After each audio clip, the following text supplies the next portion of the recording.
Welcome to the True Lens podcast. Today we're diving into the inner workings of Washington County. True Lens, True Lens, True Lens podcast.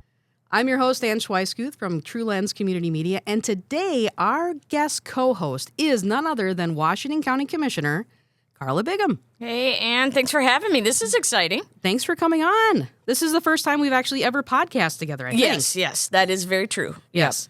Now, you are on the Washington County Commission. Mm-hmm. You are the chair currently, correct? Yes, currently, yep. And you've held a lot of political titles over the years. Sure have. Can you recall them all? I know it started on Cottage Grove City Council. Yep. So 20 years ago, over 20 years now, I was elected to the Cottage Grove City Council. Stayed a couple years on that, went to the Minnesota State House, did 2 terms there. I took a little break, and then I ran for the Washington County Board of Commissioners.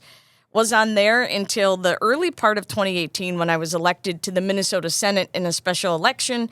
Stayed there for a couple of terms and then ran back for the Washington County Board of Commissioners. So you've been all over the different levels of government through the years. Yep. Do you ever miss life at the state capitol or? No. No, I do. That's an honest answer. It is. I will say this, that I miss the discussion and the debate because, Washington County Board is one, nonpartisan. It's just the core services of government, the administrative level of government. So it's not very controversial. And, sometimes I like to debate, and you don't really get that at the county board, where you do get that at the Capitol. At the Capitol. But going to the physical Capitol every day and dealing with the ins and outs of that. Well, other than the beautiful building that is there, gorgeous. It is just gorgeous. Cass Gilbert did a wonderful job. And the renovations have been just gorgeous. But other than that, no. I think, local government is fantastic, and you have such more immediate impact on people than the legislature. Let's get to know you a little bit with a little round of this or that. Got it. Are you willing to play? I'm willing to play. Okay. In person or virtual meetings? In person. I love that. Podcast or books? Podcast. Yeah, you're a big podcast fan. Yeah. I know it. Home-cooked meal or local restaurant? That would depend on what I have to cook if I feel up to it. That's a good one. I think it's, I'm going to say with local restaurants, because we have a bunch of new ones here in Cottage Grove that I have really enjoyed rotating and going through. And then I don't have to do dishes. That's true. That is, or you can use paper plates. That's true. That's probably true not, too. Environmental. But. Correct. Okay. Town hall or one-on-one discussion? Town hall. I love town halls because it allows for community to come together to really express their feelings of what is going on, support or opposition.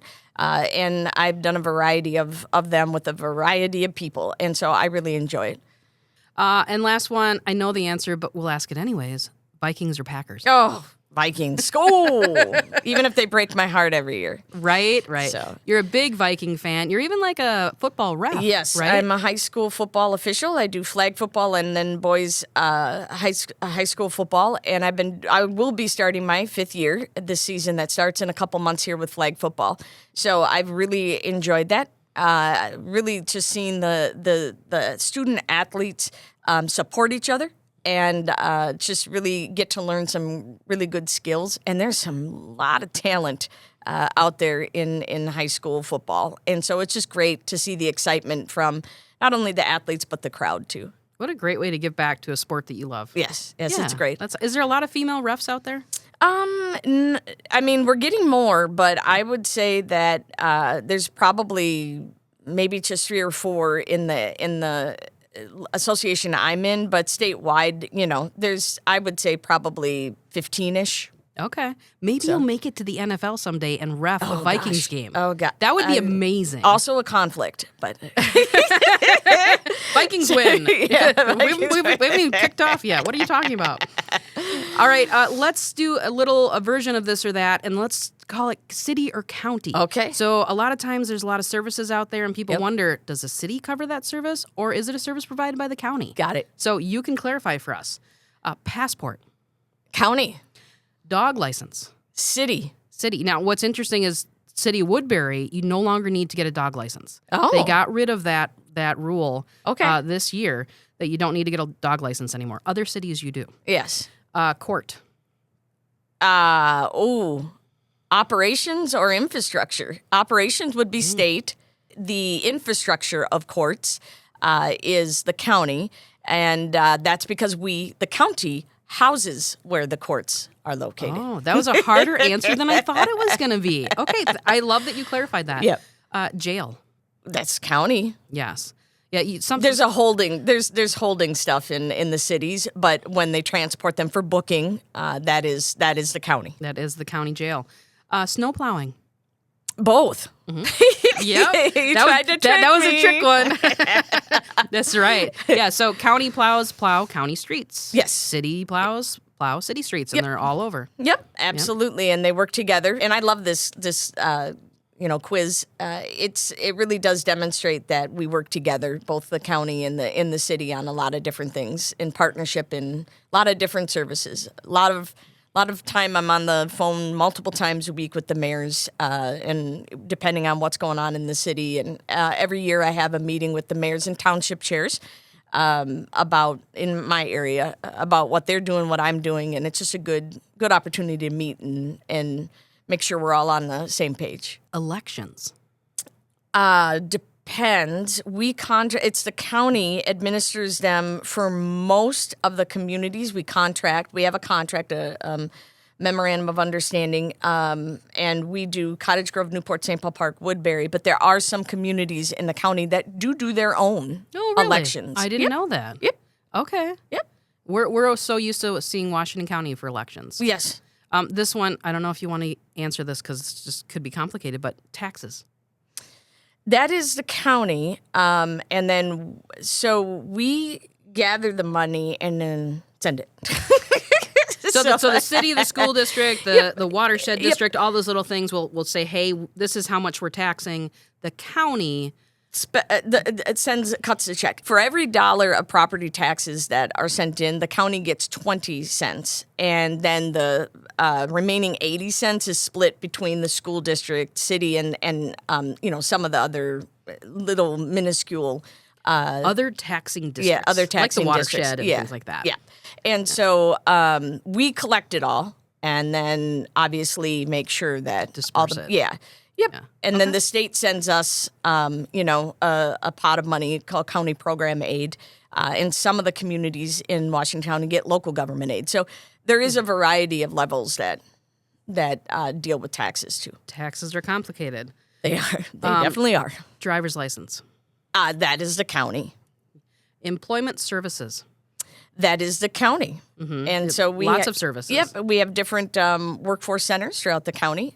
So if you're looking for training or maybe a new job opportunity or looking for employment, stop by one of the service centers. Yeah, they can help you with your resume and all sorts of things, which is really great. Yep. Veteran services. That is the county. Yes. That is the county. And we service a lot of veterans in Washington County. We do have a higher population of veterans. And so we proudly work with the VA to make sure that the benefits that our veterans have earned, they receive.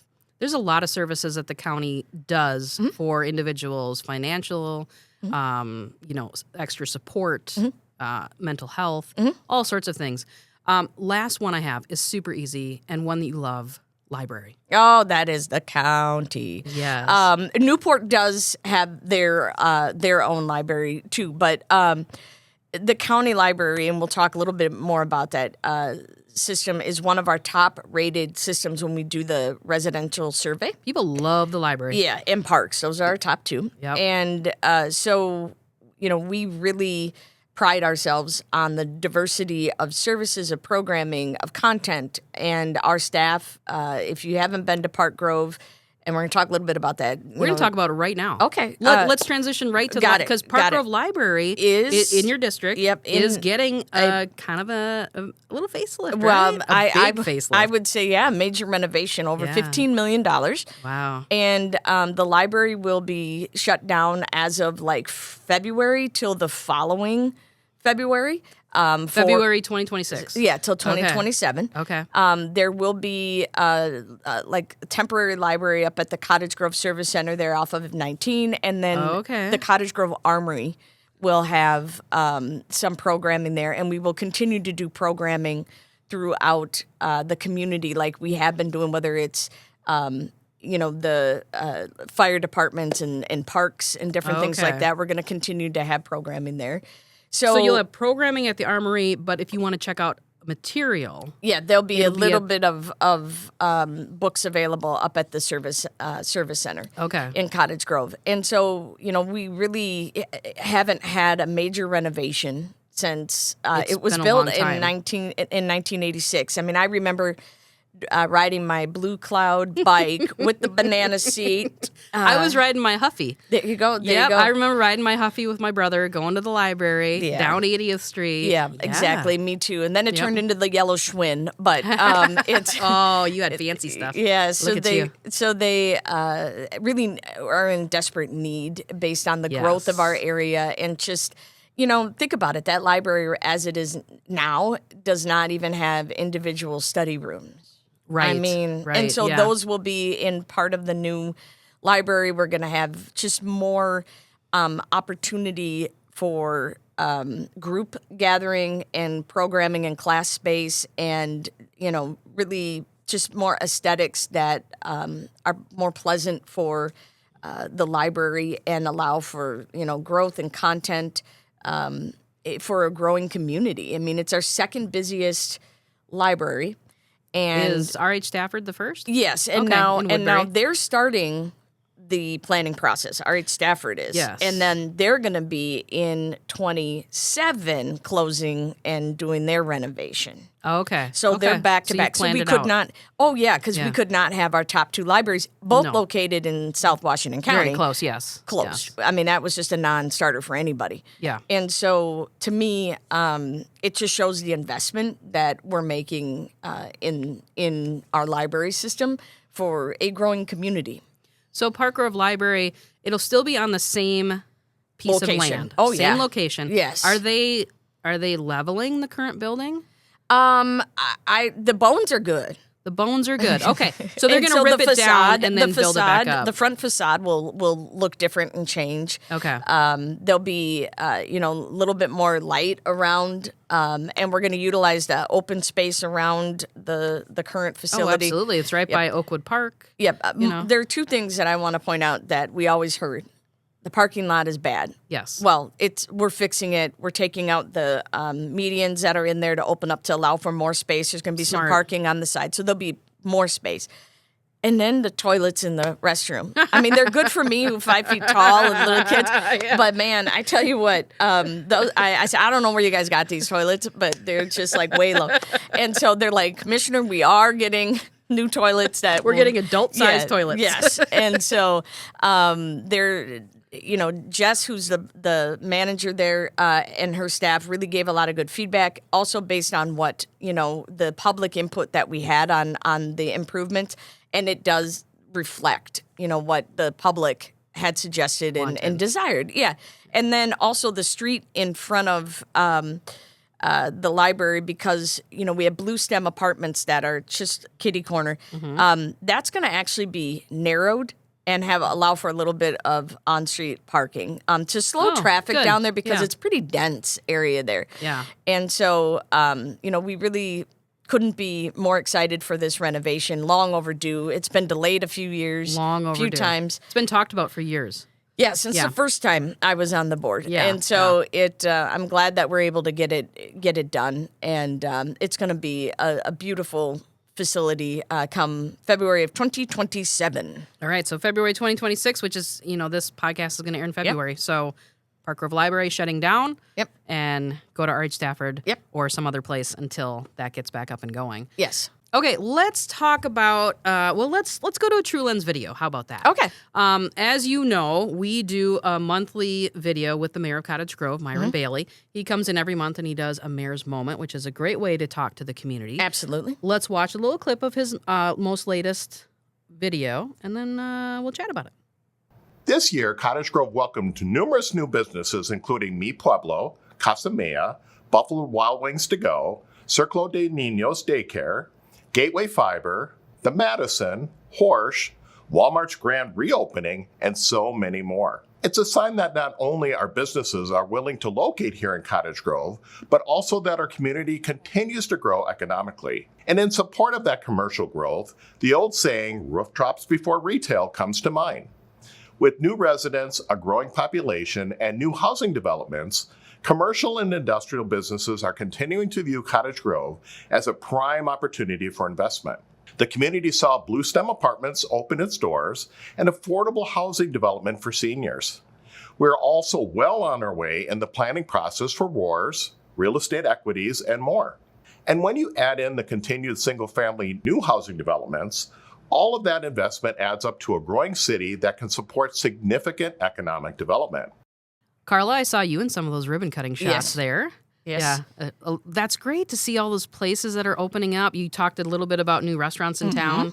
There's a lot of infrastructure happening. Yeah. And so with all that wonderful development by Cottage Grove, and they're working really hard, and they're not the only one that's growing, but it really does mean that we have to account for additional infrastructure and transit. So just starting on the infrastructure side of things, 80th Street and 19, County Road 19, will be undergoing a major renovation this year. And, you know, having that roundabout and really making sure that, we're accounting for the growth and development that's heading out that way. So they're going to put a roundabout at 80th and 19? Yes. Oh, okay. Yeah. I hadn't heard that. Yeah. And Interesting. so they're going to be doing a lot of construction on 80th. Yes. All the way down to 61, the highway. which is the next one, is that, when you get to that Hadley area down in there, that is actually, county area. And so together with the city, they're going to be doing 80th, as you said. So Hadley, 80, 61. I think MnDOT's involved because of 61. Yeah. So here's an interesting story. I get a lot of emails about like, hey, what's going on? Can we get an improvement here? This is looking really rough on this street. I kept getting emails about the on and off ramps of Highway 61 off of 80th. Oh, okay. And so I called up Myron and the mayor, and I was talking with him, and he's like, yeah, I'm getting them too. Mm-hmm. And so I said, hey, it's good to be mayor. Maybe you call MnDOT and see if they can pay you to do this when you do 80th Street. Yeah. And he's like, all right. That's a good idea. So there's collaboration right there. And he got it done. That's and awesome. So the mayor was able to navigate that and get that done. So they're doing the on-off ramps, and then we have that intersection there for the county that's also getting done. And then the city is doing 80th to 19 all the way, and then we have the 80th to 19 project. So yeah, 80th Street gonna be a hot mess. It's gonna be painful this year, but a lot of needed improvements. Yes, and they've already done the Point Douglas 80th area there by Culver's, Coles, Muddy Cow, Goodwill, and so they just added another stoplight there. Yes. Going on to the so Coles, all of that Culver's, is purposeful. Goodwill area. And in that. So, and I don't need to steal the mayor's thunder, but yeah. So there's just been a lot of joint collaborative projects there, and then when we look at a lot of the growth, we're redoing Geneva, 65th Street, down to Hastings, down right by the cemetery there in Newport. Yep. There's going to be, a trail there, and there's just going to be, it's going to straighten out a little bit, the 65th So Street. 65th will be happening the same time that 80th is happening? Mm-hmm. Okay. And how are we going to get out? 70th? Is 70th okay? Okay. 70th is okay. Okay. Good. And so, or Jamaica, I suppose. Yeah. And so, and having that growth that's really coming up into that Newport, Cottage Grove, St. Paul Park area up in there. And so it's that whole intersection is accounting for a lot of the traffic. And at some point, and here's a shout out to my good friend Mayor Frankie, we do St. Paul have Park. to, St. Paul Park, we do have to take a look, and he's taken the lead on this with our state delegation. We really do have to look at that highway off-ramp of, 70th and Summit interchange, and 61 interchange. So he's really taken the lead on that. And so, obviously there's county roads on both sides of that. So we'll work together, but it really does need to be fixed, especially when you also look at Refinery Road right there. The other project will be Hastings Avenue going into Newport, the frontage road if you're going down to North Pole, and then like the Glen Road overpass, and then it comes back over, and guess what? It's Hastings, and we go all the way past over towards past City Hall, over toward all that is going to be improved. And that's going to start. It was in 2026. Yeah. Okay. So we have a lot of construction just kind of in that southern. Theoretically, that's northern area of the kind of that district, and so it's really due to the increase in development and traffic. Newport is just growing incredibly. The mayor there, Lori Elliott, and council have done just an amazing job of not only gathering federal funds. A lot of these projects in Newport are federal and state funded. You look at 3rd Avenue or 3rd Street in St. Paul Park, that's state funded. So they've all done a great job at getting grants. Yep. Which amazing projects have been done and not been burdened on the taxpayer. Right. Yeah. And so I think collaboratively we have all worked together to support each other during those projects. And so those are some of the big infrastructure projects along with the library that will be happening in 2026. But we have a few years here of some pretty major projects because of growth. We have a study that'll be going on 70th Street. I'm hoping it'll go from Highway 61 along 70th, but right now it's slated for Hinton all the way out to 19. Oh, okay. Because of the growth. Yeah. And that's not really a lot, where the growth has kind of been happening. Yeah, by Cedarhurst. Yeah. And so we have to account for that, for bike ped safety. People aren't going to wait and go all the way down to roundabouts. And then, we're going to also be looking at the County Road 19 from 61 corridor all the way out to Dale. That is slated for development. We have a lot of growth that is going to require expansion, especially of 70th Street and 19. And those are to the tune of probably $50 million projects. And so we have a sales tax that is dedicated to roads, bridges, and transit. It's split 50-50. Oh, okay. This year, in 2026, at the urging of a couple of us on the board, myself included, we want to maybe look at weighing that more towards roads and bridges because we only can have so much transit here, which we're going to talk about. Yep. We need to be able to pay for like Bailey in Newport. Things. Well, Bailey in Newport's another one that's going to have to look like Radio or Valley Creek. Yeah, that's $50 all. million. Yeah. That's all getting developed over there. Absolutely. I heard there's a quick trip coming. There is. So that and alone. And to be fair, they're kind of on my case, as is the mayor, about like, Karla, like we're going to put this brand new quick trip in and then the street's going to get torn up. I'm like, I hear you guys, but we don't have the money right now. Yeah. And things just keep costing more and more. But you can't defer maintenance. No. Because it just becomes more of a burden later. Yes. We all know that. Yes. Now, you touched on transit. Yes. We got some exciting stuff. You got some really exciting stuff Yes. in Newport and in the area. So the first thing is we now have our first bus line that will go from the East Metro to the West Metro out to the airport. So there's a bus. Isn't that sad that we're saying it's the first? Yes. Because it's 2026. Yeah. And the 7th largest city is Woodbury. Yeah. And so, that's kind of a shame that we just got the gold line in 2025, and now we have a our first transit going out to an airport. Yeah. So, Yeah. People are like, how did you get there before? yeah, car. We drove ourselves. Uber. No. Yeah. But it starts at the Wood Lane bus stop, the new one for the Gold Line. Yep. Drops down to the Newport Transit Center, which we did a nice little opening there. And then it goes on to 494 westbound going to the airport and Mall of America. And it really was a collaboration of advocacy from the Red Rock Corridor Commission, which I chair, the city of Newport, which the mayor and council member Marv Taylor were incredibly loud vocal advocates for this.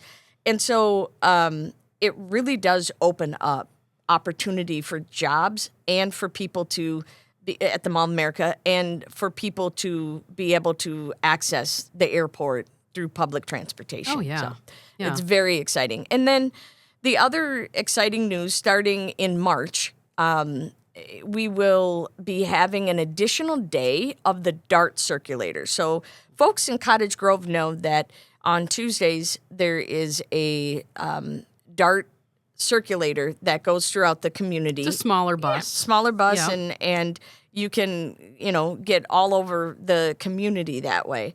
Well, we're expanding that. We're using some of that sales tax money for transit, as I explained, to expand it to include St. Paul Park and Newport. So, you'll be able to get around to the transit center in Newport. So Thursday it goes all the way through Cottage Grove, St. Paul Park, Newport. Now, my ideal situation, Anne, is to have the same route on 2 days. And so there's a workforce issue, as we know, when it comes to transit operators. And so we're working really hard to get the exact same route 2 days a week. But as of now, starting off in March, it'll be Thursdays going to St. Paul Park and Newport.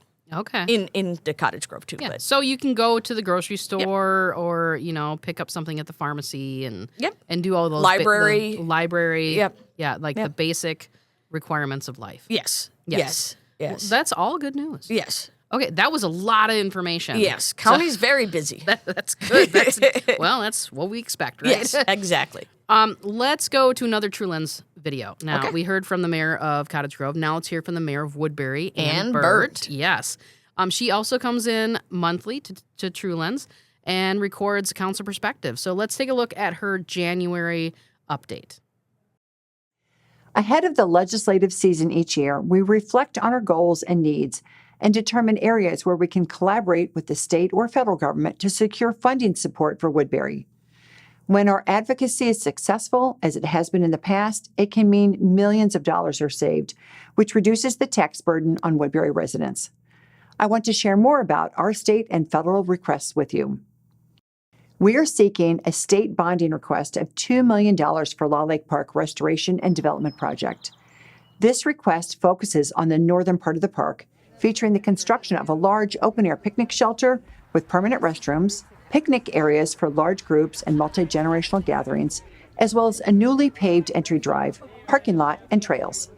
These updates will provide year-round access to natural resources and recreation experiences for residents in the region, including those with mobility issues. We are also requesting a sales tax exemption for materials and construction of the water treatment plant and water tower and associated pipeline. The City Council also gave direction to include a commitment to housing diversity in our legislative priorities. Upon considering housing legislation over the last couple of years, as well as potential legislation to come, our legislative platform includes a general housing commitment by the city again, as well as specific priorities we urge the legislature to consider. The council also approved support for several other selected bills and issues that affect the city, including support for a statewide sales tax exemption on all city projects, support for the Equal Access to Broadband bill, and support for recommendations to address safety concerns with e-transportation devices, such as e-bikes. So what I really like about Mayor Burt's message is really talking about how the state, local government kind of depends on a little help from the state, right? And so as somebody that served a 9-year sentence in the Minnesota legislature. I like that you call it a sentence. That I was just incredibly honored to do. It is a bonding year And so we all, city, county folks, submit bonding proposals. And so I really appreciate the city taking lead on the Law Lake project. And, you know, the county has a variety of initiatives that we request state funding for. And whether those are infrastructure projects, 19A and 100, that the city of Cottage Grove and the county are collaborating on. We've got federal money. We've got some state money. We're keeping at it. So as folks can see, we really depend on the state and federal government to help us out and partner. Now, I will say, we also watch out so that they do no more harm, because the shifts and the cuts that come from the state and federal government really impact our property taxes. So, for example, 80% of a county budget is state and federally mandated spending. Which means you're required to do it. And we have no control. You can't not do it. Yep. And so when they don't give us the amount of money that it costs to do those mandates, it goes on the property tax. On the property taxes. Yeah. And so we watch and we advocate for that. Now, it's not a budget year this year. It's bonding. And they do have a surplus. So I'm assuming there'll be no cuts. So we should be safe for this year. But going into the budget year in 2027, 28, and those bienniums, watch out. And you know, we have to prepare. Cities and counties start preparing in the summer for our budget that we have to adopt a preliminary levy by September, final levy by December. So we work all summer long on it. So it's a process. Once you get the budget approved, your staff is starting to work on the next one. Absolutely. Yeah. Absolutely.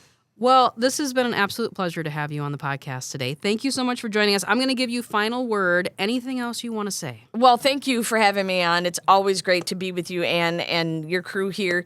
I just want to end with, you know, be kind, you know, be peaceful, really get involved and be safe, look after your neighbors, and just really support and enjoy this community, because as somebody who's born and raised here, it's awesome. It absolutely thank you, is. Ann. Yeah. Thank you, Karla. Well, thank you for tuning in, and please like and subscribe. Thanks for joining us. Truland's podcast. Subscribe now. Brought to you by Truland's Community Media. Watch, listen, connect.